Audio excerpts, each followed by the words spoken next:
Good morning, Broadway High School. My name is Elijah Esch, and welcome to Gobbler News Network. Thank you for joining us. This is your morning update.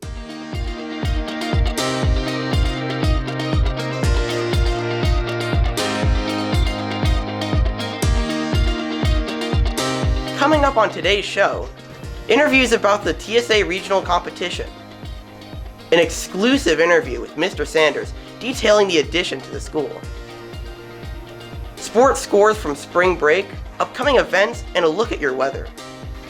Students interested in experiencing Italy can attend the informational meeting with Mr. Mimiaga on March 29th from 7 to 8 p.m. in the auditorium.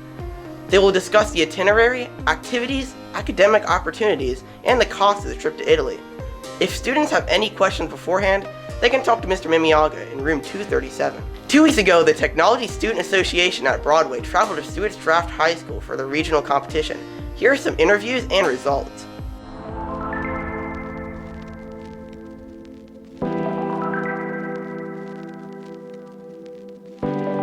How do you think regionals went for Broadway TSA?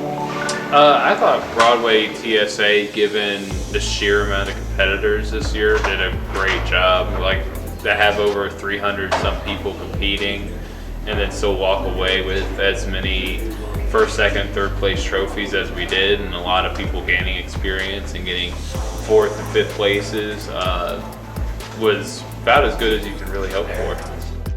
What competition did you compete in? Board game design. I competed in transportation modeling. I competed in music production and debating technological issues. What was your hardest challenge and how did you overcome it? Getting the hinges to stick on the board game box. I overcame that by putting glue on the hinges. My biggest challenge is probably getting my windows to fit in my model. It's pretty tough cutting it. This year we had very tough competition compared to last year. There was lots of good entries for music production and very strong teams for debate. I think it all just came down to how we perform in those competitions and the preparation procedures that we made for them.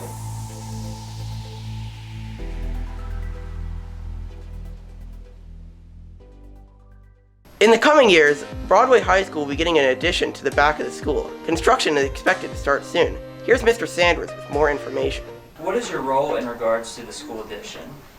So I'm going to be kind of a liaison between the working building, which is what we're in right now, and then the maintenance side. So Steve Reed, the director of maintenance, when there's a situation that that may be going on out back, or they have questions about something that would need our input, they would be coming to myself and or Miss Abernathy.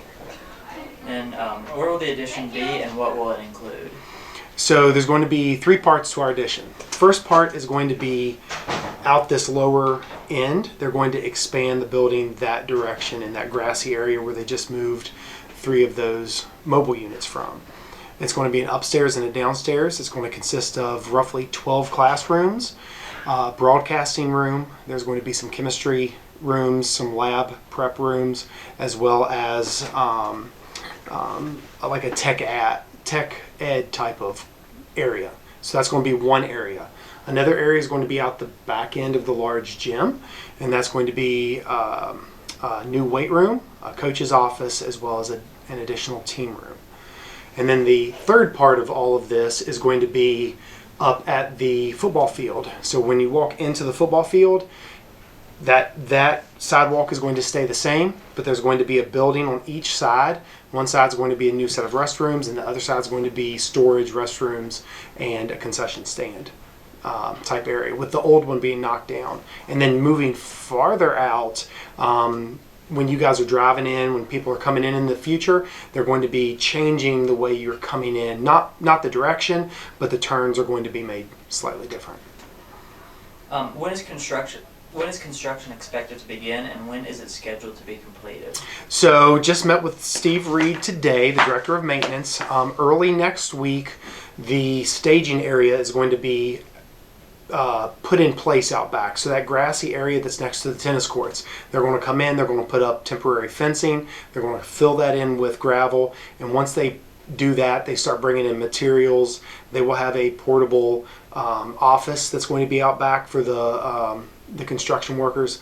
And then once that is set and they get up all of the other fencing and Columbia Gas kind of finishes up what they're doing, we should start within 2 weeks with a projected completion date of July 2024. Will it affect parking in the back lot, and if so, how?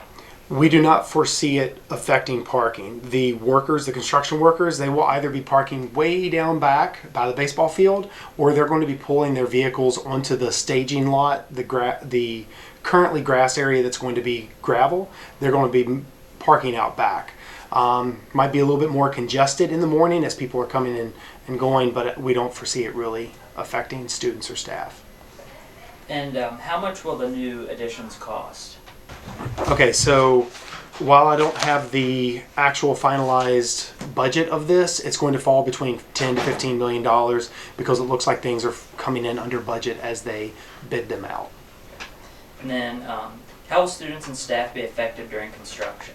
So not just parking. A lot of our construction is going to take place, or the invasive parts of the construction will take place after school hours.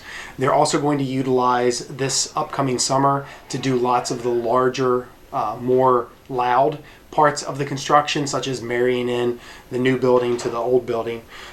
So we're really not going to see much of disruptions during the actual school day. It's going to be weekends, later at night. But the biggest issue is going to be the lower door as you go out. That door is going to be completely off limits. Teachers won't be able to go in the morning or go out in the evening, and the only reason students would be able to use that would be if we have a true emergency, such as a true fire. I don't believe we can even use that door during a fire drill. So when the bell rings at 3 o'clock, how students usually go walking out that door is just going to be inaccessible. They'll have to come out and go through the small commons exit. The spring sports season began last week during spring break. Here's a look at the scores from the games they played.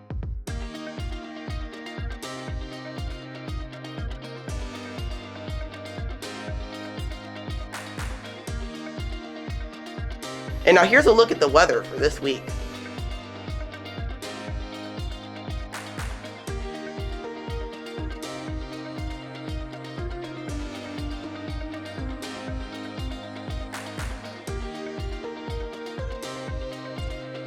Thank you for joining us for this week's morning update. We will leave you with this week's lunch menu, but make sure to stay tuned, stay informed, and come back next week for another edition of Gobbler News Network.